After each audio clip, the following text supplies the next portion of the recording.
ሰላም ጤና ይስጥልን የተወደዳችሁ የገበያ ሚዲያ ተከታታዮቻችን የዕለተ ቅዳሜ ሚያዝያ 10 ቀን 2018 ዓ.ም ለዕለቱ የመረጥናቸው አዳዲስ ሀገራዊ ዓለም አቀፋዊ እንዲሁም ስፖርታዊ የዜና ዘገባዎቻችንን ይዘንላችሁ ቀርበናል። የዜና ዘገባዎቻችንን ስፖንሰር ያደረገልን አጋራችን ደግሞ የሮሃ ፎሬክስ ቢሮ ነው። በዜና ዘገባዎቻችን ላይ የሮሃ ፎሬክስ ቢሮን የዕለቱን የውጭ ምንዛሬ ተመን መረጃ እናጋራችኋለን። ከመረጃዎቹ ጋር መላኩ ደምሰው ነኝ። በቅድሚያም አርዕስቶችን ፕሬዝዳንት ዶናልድ ትራምፕ ፎርዶ የተባለውንና ከመሬት በታች በከፍተኛ ጥልቀት የሚገኘውን ፒካሰስ ማውንቴን በተሰኘው የኢራን የኒውክሌር ማበልጸጊያ ጣቢያ ላይ እርምጃ እንዲወስዱ ከወታደራዊና ከደህንነት አማካሪዎቻቸው ግፊት እየተደረገባቸው መሆኑ ተሰምቷል። በሌላ በኩል ይህ ከመሬት በታች በከፍተኛ ጥልቀት የሚገኘው ተቋም እጅግ የተመሸገ በመሆኑ አሜሪካ እስካሁን የተጠቀመችባቸው ኃይለኛ ቦምቦች ሊያፈርሱት እንደማይችሉ ተነግሯል። በዝርዝር እናጋራችኋለን። የእስራኤሉ ጠቅላይ ሚኒስትር ቤንያሚን ኔታንያሁና ፕሬዝዳንት ዶናልድ ትራምፕ በሊባኖስ ጉዳይ ላይ ከፍተኛ የሐሳብ አለመግባባትና የንትርክ ውጥረት ውስጥ መግባታቸው ተነገረም። በዚህም ደግሞ ሁለቱም መሪዎች የራሳቸውን አቋም የሚገልጽ መግለጫ ይፋ አድርገዋል ተብሏል። ሙሉ መረጃውን የምናደርሳችሁ ይሆናል። ኢራን ስትራቴጂካዊ ጠቀሜታ ያለውን የሆርሙዝ ወሽመጥ ለንግድ መርከቦች ክፍት ማድረጓን ያስታወቀች ቢሆንም አሜሪካ በበኩሏ በኢራን ወደቦች ላይ የጣለችውን የባህር ላይ እገዳ አጠናክራ መቀጠሏን ተከትሎ ቀውሱ ዳግም ሊያገረሽ እንደሚችል ተገለጸ። በሌላ በኩል ኢራን አሜሪካ በኢራን ወደቦች ላይ የጣለችውን የባህር ላይ ከበባ በአስቸኳይ የማታነሳ ከሆነ ወሽመጡን በድጋሚ እንደምትዘጋው አስታውቃለች። በዝርዝር ይዘነዋል። አሜሪካ የዓለም የነዳጅ ዋጋን ለማረጋጋት በሚል ህንድና ሌሎች ሀገራት የሩሲያን ነዳጅ ያለምንም ማዕቀብ እንዲያስገቡም የሚፈቅድ የ30 ቀናት ጊዜያዊ ፍቃድ ማራዘሚያ መስጠቷ ተነግሯል። በዝርዝር ትሰሙታላችሁ። የተወደዳችሁ የገበያ ሚዲያ ተከታታዮቻችን እነዚህንና ስፖርታዊ መረጃዎችን ጨምሮ ሌሎች ለዕለቱ የመረጥናቸው ዜናዎችን ይዘንላችኋል። አሁን ደግሞ በዝርዝር ወደምንመለከታቸው መረጃዎቻችን እናልፋለን። በአዲስ አበባ እምብርት የቤት ባለቤት የመሆን ወርቃማ ዕድል ቴምር ሪል ስቴት በቡልጋሪያ አፍሪካ ህብረት አጠገብ እንዲሁም በአዋሬ ቤተ መንግስት አቅራቢያ የሚገኙ ዘመናዊ አፓርትመንቶችን ከ30 እስከ 35 በመቶ በሚደርስ ታላቅ ቅናሽ ለሽያጭ አቅርበዋል። ቡልጋሪያ ባለ 1 መኝታ 68 ካሬ በ5.4 ሚሊዮን ብር፣ ባለ 3 መኝታ 121 ካሬ በ9.7 ሚሊዮን ብር እንዲሁም በአዋሬ ባለ 1 መኝታ 80 ካሬ በ5 4 ሚሊዮን ብር፣ ባለ 3 መኝታ 131 ካሬ በ9.1 ሚሊዮን ብር ጠቅላላ ክፍያ እንዲሁም በ20 በመቶ ቅድመ ክፍያ የህልሞን ቤት በእጁ ያስገቡ። በተጨማሪም የንግድ ሱቆችን በ3.9 ሚሊዮን ብር ጠቅላላ ክፍያና በ900 ሺህ ብር ቅድመ ክፍያ ማግኘት ይችላሉ። በተጨማሪም በሳር ቤትና በፒያሳ የንግድ ሱቆችንና የመኖሪያ ቤቶችን እየሸጥን እንገኛለን። ቅናሹ ሳያልቅ ከታች ባለው ስልክ ይደውለው። ቴምር ሪል ስቴት የህልሞ ማረፊያ። ዓለም አቀፉ የገንዘብ ተቋም IMF ኢትዮጵያን ጨምሮ ከ3 የአፍሪካ ሀገራት ላይ $780 ሚሊዮን እርዳታ ሊቀንስ መሆኑን አስታወቀም።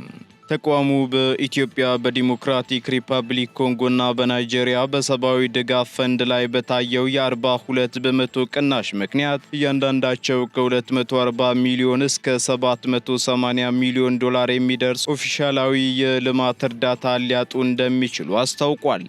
እንደ IMF የአፕሪል 2026 ቀጠናዊ ኢኮኖሚያዊ እይታ ሪፖርት ከሆነ እንደ አውሮፓውያን አቆጣጠር በ2025 የአፍሪካ የሁለትዮሽ እርዳታ ከ16 እስከ 28 በመቶ በመቀነሱ ምክንያት በአጠቃላይ ከአህጉሪቱ ላይ ከ4 ቢሊዮን እስከ $7 ቢሊዮን የሚደርስ ፈንድም ተቀንሷል። በዚህ ሪፖርት ለከፍተኛ የእርዳታ መመናመን ዋና ተብለው ከተጠቀሱት ምክንያቶች መካከል ደግሞ የአሜሪካ ዓለም አቀፍ የልማት ኤጀንሲ መዘጋትና ጥር 2025 ላይ ይፋ የሆነው ከፍተኛ የአሜሪካ የልማት በጀት ቅነሳም ይገኝበታል። በተጨማሪም እንደ ፈረንሳይ፣ ጀርመንና እንግሊዝ ያሉ ዋጋ ለጋሽ ሀገራት የፈንድ መጠናቸውን በከፍተኛ ሁኔታ መቀነሳቸውም ተጠቅሷል። ይህ የእርዳታ መቋረጥ ካለፉት ጊዜያት ለየት የሚያደርገው ደግሞ በለጋሾች ፍላጎት ላይ ብቻ የተመሰረተ በሁሉም ሀገራት ላይ በአንድ ጊዜ የተከሰተና ምንም አይነት ቅድመ ማስጠንቀቂያ ያልተሰጠበት መሆኑን ድርጅቱ ገልጿል። በዚህም በ2026 እርዳታ ከሚያስፈልጋቸው ሰዎች መካከል ግማሽ ያህሉን ብቻ መድረስ ይችላል የተባለ ሲሆን በሳህራ በታች ባሉ የአፍሪካ ሀገራት 3 ሚሊዮን ህጻናት ከትምህርት ገበታቸው ሊፈናቀሉ እንደሚችሉም ሪፖርቱ አመላክቷል። በሚቀጥሉት 5 ዓመታት ውስጥ በዓለም አቀፍ ደረጃ 75 ሚሊዮን ህጻናት መደበኛ ክትባቶችን ሊያጡ ይችላሉ የተባለም ሲሆን በነፍስ ወከፍ ከፍተኛ የስደተኞች ቁጥር የምታስተናግደው ቻድ በበኩሏ የሚመጣላት እርዳታ በግማሽ ሊቀንስባት እንደሚችልም ተገልጿል። የሁለትዮሽ እርዳታው መቀነስ ደግሞ እንደ የዓለም ምግብ ፕሮግራም፣ ዩኒሴፍ እና የዓለም ጤና ድርጅት ያሉ ተቋማትንም ክፉኛ ነክቷል የተባለው። እነዚህ ድርጅቶች በቀጣይ ዓመታት ከ27 እስከ 39 በመቶ የሚደርስ የፈንድ ቅናሽ እንደሚያጋጥማቸውም ይጠበቃል።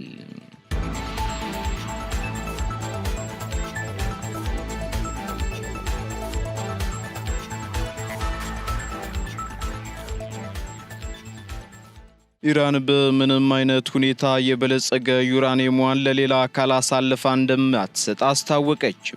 የኢራን የውጭ ጉዳይ ሚኒስትር አገሪቱ ያከማቸችውን የበለጸገ ዩራኒየም ወደ ውጪ እንደማታስተላልፍና ጉዳዩን በድርድር ጠረጴዛ ላይ እንደማይቀርብ በይፋ አስታውቋል። ጉዳዩን ተከትሎ መግለጫ የሰጡት የሚኒስትሩ ቃል አቀባይ ኢስማኤል ቃኒ በበኩላቸው የኢራን የኒውክለር ግብዓቶች በሀገሪቱ ቁጥጥር ስር የሚቆዩ መሆናቸውን ገልጸው የበለጸገ ዩራኒየም ወደ ሌላ ሀገር ማዛወር እቅድ እንደሌለም አረጋግጠዋል። ቃል አቀባዩ ይህንን ያሉት የዩናይትድ ስቴትስ ፕሬዝዳንት ዶናልድ ትራምፕ ኢራን የበለጸገ ዩራኒየሟን ለአሜሪካ ለመስጠት ተስማምታለች ሲሉ ባስተላለፉት መልእክት ዙሪያ ማብራሪያ በሰጡበት ወቅት ነው። እንደ ቃል አቀባዩ ገለጻ በአሁኑ ወቅት በፓኪስታን አሸማጋይነት እየተካሄደ ያለው ድርድር ትኩረት በኢራን ላይ የተጣሉ ማዕቀቦች እንዲነሱና ቀጠናዊ ግጭቶች እንዲቆሙ በሚያስችሉ ነጥቦች ላይ እንጂ የኒውክለር ግብዓቶችን አሳልፎ በመስጠት ላይ አይደለም ሲሉ አክለዋል። በተያያዘም ዋሽንግተን በሆርሙዝ የባህር ወሽመጥ ላይ የጣለችውን የባህር ላይ እገዳ በተመለከተ ቴህራን ተመጣጣኝ ምላሽ እንደምትሰጥ ማስጠንቅቃለች። ይህም ደግሞ በሁለቱ ሀገራት መካከል ያለው ዲፕሎማሲያዊና ወታደራዊ ፍጥጫ አሁንም እንደቀጠለ መሆኑን አመላክቷል።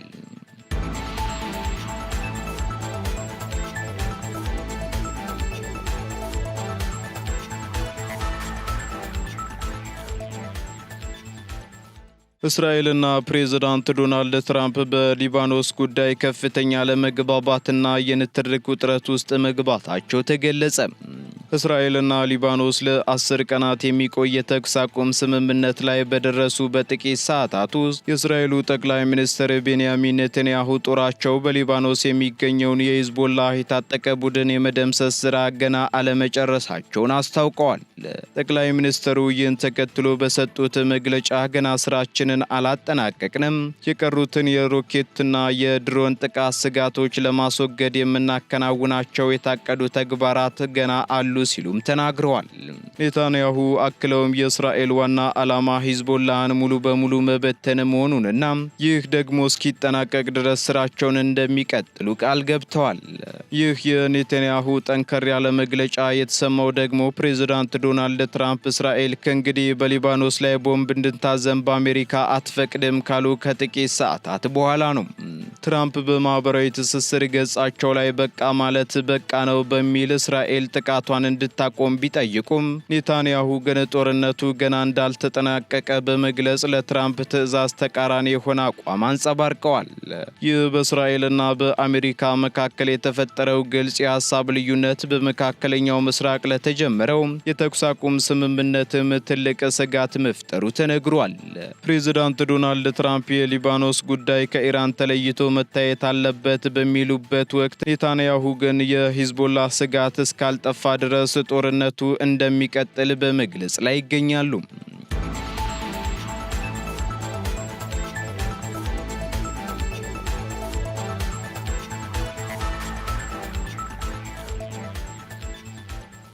ኢራን የሆርሙዝ ወሽመጥ መከፈቱን ብታስታውቅም አሜሪካ ግን የባህር እገዳዋን ቀጥላለች ተባለ። ኢራን ስትራቴጂካዊ ጠቀሜታ ያለውን የሆርሙዝ ወሽመጥ ለንግድ መርከቦች ክፍት ማድረጓን ያስታወቀች ቢሆንም አሜሪካ በበኩሏ በኢራን ወደቦች ላይ የጣለችውን የባህር ላይ እገዳ አጠናክራ መቀጠሏ ቀውሱ ዳግም ሊያገረሽ እንደሚችል ተገልጿል። በዚህም የኢራን የውጭ ጉዳይ ሚኒስትር አባስ አራግቺ በሰጡት መግለጫ በክልሉ ያለውን ውጥረት ለማርገብና ለዓለም አቀፍ የነዳጅ ገበያ መረጋጋት ሲባል የሆርሙዝ ወሽመጥ ለንግድ መርከቦች ክፍት እንዲሆን መወሰኑን አስታውቀዋል። ይሁን እንጂ የኢራን ከፍተኛ ባለስልጣናት በበኩላቸው አሜሪካ በኢራን ወደቦች ላይ የጣለችውን የባህር ላይ ከበባ በአስቸኳይ የማታነሳ ከሆነ ወሽመጡን በድጋሜ የመዝጋት ሙሉ መብት እንዳላቸው አስታውቀዋል።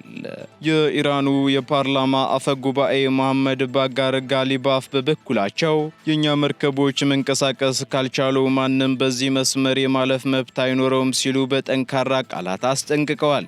በሌላ በኩል ዋይት ሃውስ በሰጠው ምላሽ ደግሞ ኢራን ወሽመጡን መክፈቷን እንደ በጎ እርምጃ ቢመለከተውም በሀገሪቱ ላይ የተጣለው የንግድና የባህር ላይ እገዳ ግን ተጠናክሮ እንደሚቀጥል አረጋግጧል።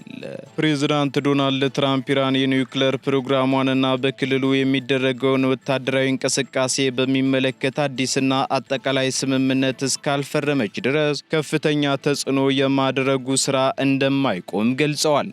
በአሁኑ ወቅትም የአሜሪካ ማዕከላዊ እዝ የባህር ኃይል ክፍሎች በፋርስ ባህረ ሰላጤ አቅራቢያ ጥበቃቸውን አጠናክረው ቀጥለዋልም ተብሏል። ባለፉት ጥቂት ቀናት ውስጥ ብቻ ወደ ኢራን ሊገቡ የነበሩ በርካታ የንግድ መርከቦች በአሜሪካ የጦር መርከቦች እንዲታገዱና ወደ መጡበት እንዲመለሱ መደረጉም ተዘግቧል።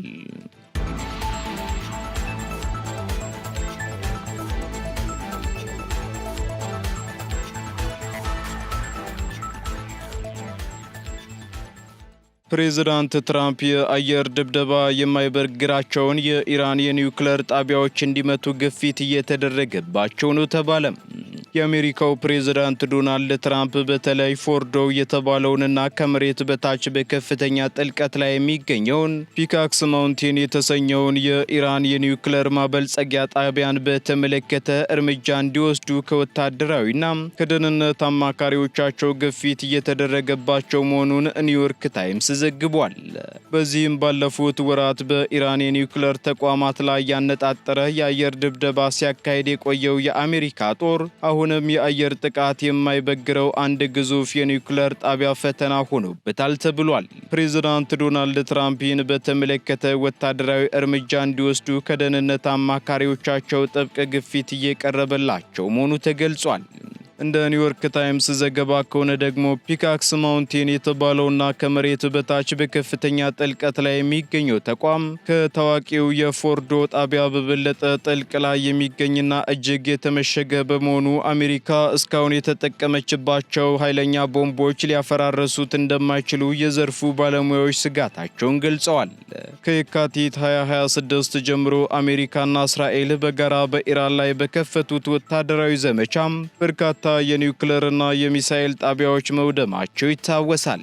ፕሬዝዳንት ትራምፕም በቅርቡ በሰጡት መግለጫ ኢራን ያከማቸችው ማዕድን የኒውክሌር አቧራ ወይንም ኒውክሌር ደስት ሲሉ የገለጹ ሲሆን ቴህራን የኒውክሌር መሳሪያ ባለቤት እንድትሆን በፍጹም እንደማይፈቅዱም በድጋሚ አስታውቀዋል። በሌላ በኩል የደህንነት ተንታኞች እንደሚሉት ከሆነ ደግሞ ይህን ድብቅና ጥልቅ ተቋም ለማውደም ከወትሮው የተለየ ወታደራዊ ስልት ወይንም እጅግ ዘመናዊ የሆኑ የጥፋት መሳሪያዎችን መጠቀም እንደሚጠይቅ ተናግረዋል።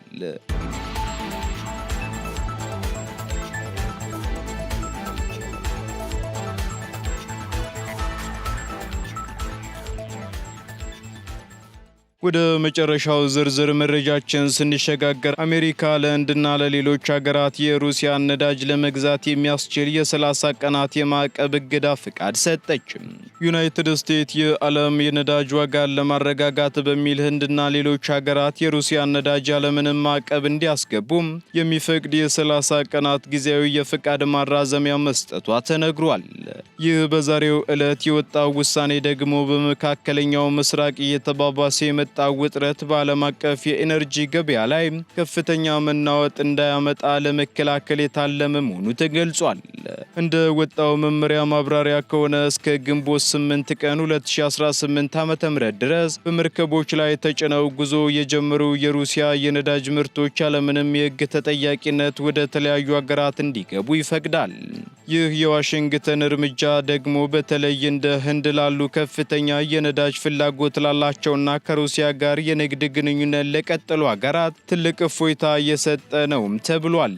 ይሁን እንጂ ይህ ጊዜያዊ ፍቃድ የሩሲያ ነዳጅን ለሚያጓጉዙ መርከቦችና ለሚያከናውኑ ግብይቶች ብቻ የተወሰነ ሲሆን ከኢራን፣ ከኩባ ወይንም ከሰሜን ኮሪያ ጋር ግንኙነት ያላቸውን ማንኛውንም የንግድ እንቅስቃሴዎች ግን እንደማያካትት አሜሪካ በግልጽ አስቀምጣለች። በሌላ በኩል በምዕራባውያን የሚመራው የቡድን 7 አባል ሀገራት በሩሲያ ላይ የጣሉትን የዋጋ ተመን ገደብ ተግባራዊ እያደረጉ ቢሆንም አሁን የተሰጠው ፈቃድ የዓለምን የኤነርጂ አቅርቦት ሰንሰለት እንዳያቋርጥ ለማድረግ የተወሰደ ስልታዊ እርምጃ መሆኑም ተመላክቷል።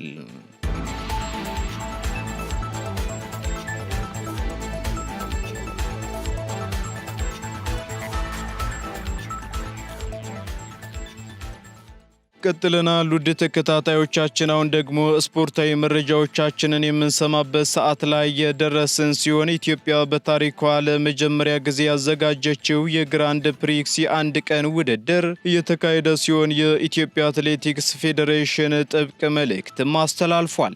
እንዲሁም የ28ኛ ሳምንት የሲቢ የኢትዮጵያ ፕሪሚየር ሊግ ጨዋታዎች ዛሬ የሚጀመሩ ሲሆን ኮቨንተሪ ሲቲ ከ25 ዓመታት በኋላ ወደ እንግሊዝ ፕሪሚየር ሊግ ማደጉን አረጋግጧል። በተጨማሪም የአውሮፓ ታላላቅ ሊግ የትላንት ውጤቶችንና የዕለቱን መርሃ ግብሮች ጨምሮ ሌሎች መረጃዎችን በዕለቱ የስፖርት ዜናዎቻችን የተካተቱ ናቸው። መኮንን አልማው እንደሚከተሉ ያዘጋጅቷቸዋል። አመሰግናለሁ መላኩ። እንደምን ዋላችሁ ውድ የገበያ ሚዲያ ቤተሰቦቻችን፣ እነሆ የሰዓቱን ስፖርታዊ ዜናዎች ይዤላችሁ ቀርብ ያለው አብራችሁን ቆዩ። በሀገራችንና በአህጉራችን ለመጀመሪያ ጊዜ የሚካሄደው የአዲስ አበባ ግራንድ ፕሪክስ ውድድር መካሄድ ጀምረዋል። የሴቶች የ10,000 ሜትር ውድድር ሲጠናቀቅ ኢትዮጵያውያኖቹ ድል አድርገዋል። አትሌት ፋንታዬ አዳነ በአዲስ አበባ ግራንድ ፕሪክስ ውድድር በሴቶች 10,000 ሜትር አንደኛ በመውጣት ስታሸንፍ፣ አልማዝ ባራኪና ጥበበ ኔው ተከታትለው ገብተዋል። አትሌት ፋንታዬ አዳነ 33 ደቂቃ ከ24 ሰከንድ ከ56 ሰከንድ በመግባት አንደኛ ስትወጣ፣ አትሌት አልማዝ ባራኪ 33 ደቂቃ ከ26 ሰከንድ ከ14 ማይክሮ ሰከንድ በመፍጀት ሁለተኛ ስትወጣ፣ እንዲሁ ሶስተኛ የወጣችው አትሌት ጥበበኔው ደግሞ 33 ደቂቃ ከ26 ሰከንድ ከ80 ማይክሮ ሰከንድ ፈጅቶባታል። በተጨማሪም በዚህ ባልተገኙ አትሌቶች ላይ ጠንካራ እርምጃ ሊወሰድ ስለመሆኑ ተሰምቷል። የኢትዮጵያ አትሌቲክስ ፌዴሬሽን በአዲስ አበባ ግራንድ ፕሪክስ የአንድ ቀን የውድድር መርሃ ግብር ላይ ተመዝግበው ሳይገኙ በቀሩ አትሌቶች ላይ ጥብቅ የዲሲፕሊን እርምጃ እንደሚወስድ አስጠንቅቋል። ፌዴሬሽኑ በጠዋቱ ውድድር ላይ ያልተገኙ አትሌቶች በከሰዓቱ ውድድር ላይ እንዲገኙ የመጨረሻ ጥሪውን በድህረ ገጹ አስነብቧል። በአዲስ አበባ ስቴዲየም እየተካሄደ በሚገኘው በዚህ ዓለም አቀፍ ውድድር ላይ ለመሳተፍ በርካታ ኢትዮጵያውያን አትሌቶች ቀድመው ምዝገባ ቢያካሂዱም ነገር ግን በጠዋቱ መርሃ ግብር ላይ ያልተገኙ መኖራቸው ተገልጿል። ይህ መቅረት በውድድሩ ሂደት ላይ መስተጓጎል መፍጠሩን የጠቆመው ፌዴሬሽኑ ድርጊቱ የስፖርታዊ ጨዋነት መመሪያን የሚጥስ መሆኑን አስነብቧል። በተጨማሪም ከዚህ ውድድር ጋር በተያያዙ ተጨማሪ ውጤቶችንና መረጃዎችን በቀጣይ በሌሎች የገበያ ሚዲያ ድህረ ገጾች መረጃዎችን የምናጋራችሁ ይሆናል። የ28ኛ ሳምንት የሲቢኤ ኢትዮጵያ ፕሪሚየር ሊግ ጨዋታዎች ዛሬ ይጀምራሉ። የዚህ ሳምንት ጨዋታዎች ሊጉ በኢትዮጵያ ዋንጫ ውድድር ምክንያት ከመቋረጡ በፊት የሚደረጉ የመጨረሻ ሳምንት ጨዋታዎች ሲሆኑ በዕለቱ የመጀመሪያ ቀን መርሃ ግብረም ሁለት ፍልሚያዎች ይደረጋሉ። በዚህም ፋሲል ከነማ ከመቀለ ሰባ እንደርታ 9 ሰዓት ላይ፣ ወልዋሎ ዓዲግራት ዩኒቨርሲቲ ከኢትዮጵያ ንግድ ባንክ 12 ሰዓት ላይ፣ ሁለቱም ጨዋታዎች በሐዋሳ ዩኒቨርሲቲ ስቴዲየም ይደረጋሉ። የኢትዮጵያ ከ18 ዓመት በታች የሴቶች ብሔራዊ ቡድን በቱርክ ያገኘውን ወርቃማ ድል በአራተኛነት አጠናቋል። የአውሮፓ እግር ኳስ ማህበር ያዘጋጀው የወዳጅነት ውድድር በትላንትናው ዕለት ሲጠናቀቅ በውድድሩ በተጋባዥነት ከተሳተፉት ሁለት የአፍሪካ ቡድኖች መካከል አንዱ የሆነው የኢትዮጵያ ሴቶች ከ18 ዓመት በታች ብሔራዊ ቡድን በአጠቃላይ ካደረገው 4 ጨዋታ 2ቱን አሸንፎ 2ቱን ደግሞ ተሸንፏል። ትላንት ከአዘጋጇ ቱርክ ጋር የተጫወተው ብሔራዊ ቡድኑ 1-0 በሆነ ውጤት ተሸንፏል።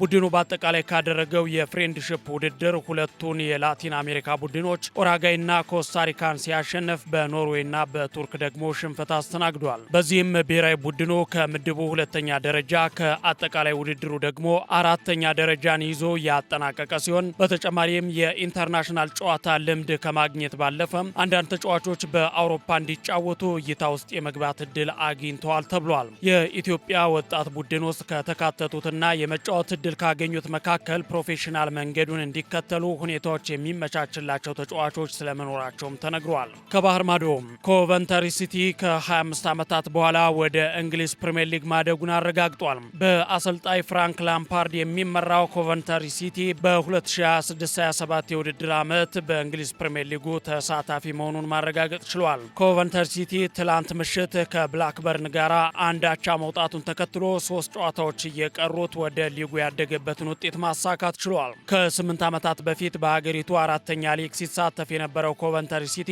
በአሰልጣኝ ፍራንክ ላምፓርድ የተመራ አስደናቂ ጉዞ በማድረግ ከ25 ዓመታት በኋላ ለመጀመሪያ ጊዜ ወደ እንግሊዝ ፕሪምየር ሊጉ ማደግ ችሏል። ክለቡን በ2024 ህዳር ወር ላይ የተረከበው አሰልጣኝ ፍራንክ ላምፓርድ ከጨዋታው በኋላ በሰጠው ሀሳብ ከ25 ዓመታት በኋላ ይህንን ማድረግ መቻል አስገራሚ ነው፣ በጣም አስደሳች ስሜት ነው ብሏል። የክለቡ ባለቤት ዳን ኪንግ ኮቨንተሪ የፕሪምየር ሊግ ቡድን ተባለ ማለት እንደ ህልም ነው፣ መላውን ከተማ አንድ አድርገናል ሲልም ተናግሯል። ሌሊቱን በተደረገ የጣሊያን ሴሪያ ኤ መርሃ ግብር ሳሱሎ ኮሞን 2-1 በሆነ ውጤት ሲረታ የሊጉ መሪ ኢንተር ሚላን ከካግላሪ ያደረገውን ጨዋታ 3-0 በሆነ ውጤት አሸንፏል። የኢንተር ሚላንን የድል ግቦች ማርከስ ቱራም፣ ባሬላና ዜሌንስኪ አስቆጥረዋል።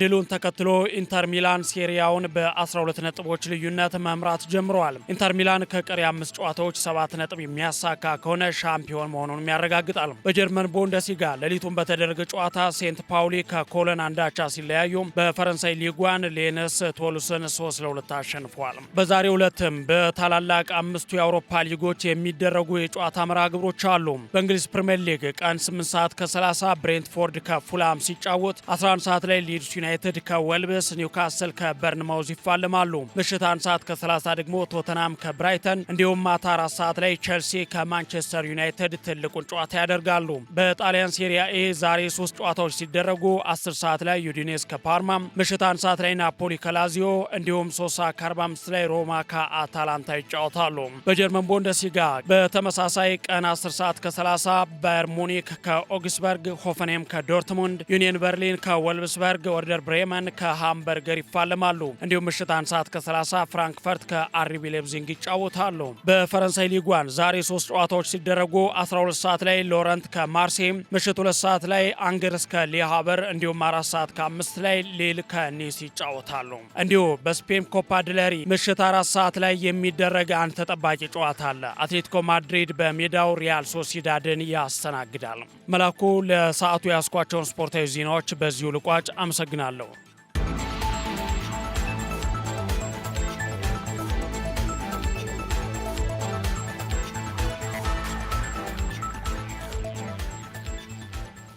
ከስፖርታዊ መረጃዎች ተመልሰናል። የተወደዳችሁ ተከታታዮቻችን፣ በመጨረሻም የሮሃ ፎሬክስ ቢሮን የዕለቱን የውጭ ምንዛሬ ተመን መረጃ እናጋራችኋለን። አንድ የአሜሪካ ዶላር 177 ብር ከ20 ሳንቲም እየተገዛም 180 ብር ከ74 ሳንቲም እየተሸጠ ይገኛል።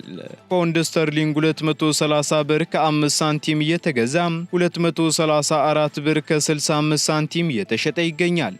ዩሮ ደግሞ 202 ብር መግዣው ሲሆን መሸጫው ደግሞ 204 ብር ከ2 ሳንቲም ሆኗል።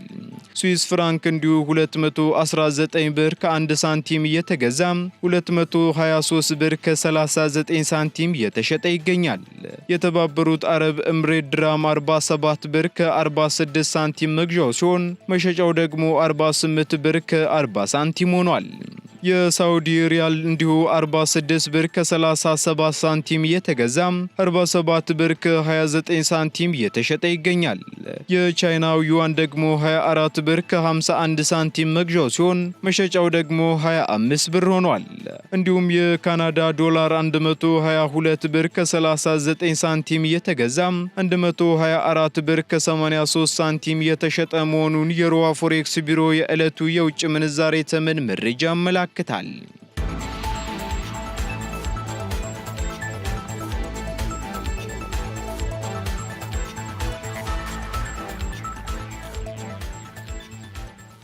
የተወደዳችሁ የገበያ ሚዲያ ተከታታዮቻችን ለዕለቱ የመረጥናቸው ዜናዎቻችን እነዚህን ይመስሉ ነበር።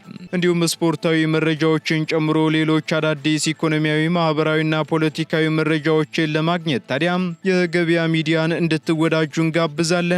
ሰናይ ጊዜን ተመኘን። በአዲስ አበባ እምብርት የቤት ባለቤት የመሆን ወርቃማ ዕድል ቴምር ሪል ስቴት በቡልጋሪያ አፍሪካ ህብረት አጠገብ እንዲሁም በአዋሬ ቤተ መንግስት አቅራቢያ የሚገኙ ዘመናዊ አፓርትመንቶችን ከ30 እስከ 35 በመቶ በሚደርስ ታላቅ ቅናሽ ለሽያጭ አቅርበዋል። ቡልጋሪያ ባለ 1 መኝታ 68 ካሬ በ5.4 ሚሊዮን ብር፣ ባለ 3 መኝታ 121 ካሬ በ9.7 ሚሊዮን ብር እንዲሁም በአዋሬ ባለ 1 መኝታ 80 ካሬ በ5.4 ሚሊዮን ብር፣ ባለ 3 መኝታ 131 ካሬ በ9.1 ሚሊዮን ብር ጠቅላላ ክፍያ እንዲሁም በ20 በመቶ ቅድመ ክፍያ የህልሞን ቤት በእጁ ያስገቡ። በተጨማሪም የንግድ ሱቆችን በ3.9 ሚሊዮን ብር ጠቅላላ ክፍያና በ900 ሺህ ብር ቅድመ ክፍያ ማግኘት ይችላሉ። በተጨማሪም በሳር ቤትና በፒያሳ የንግድ ሱቆችንና የመኖሪያ ቤቶችን እየሸጥን እንገኛለን። ቅናሹ ሳያልቅ ከታች ባለው ስልክ ይደውሉ። ቴምር ሪል ስቴት የህልሞ ማረፊያ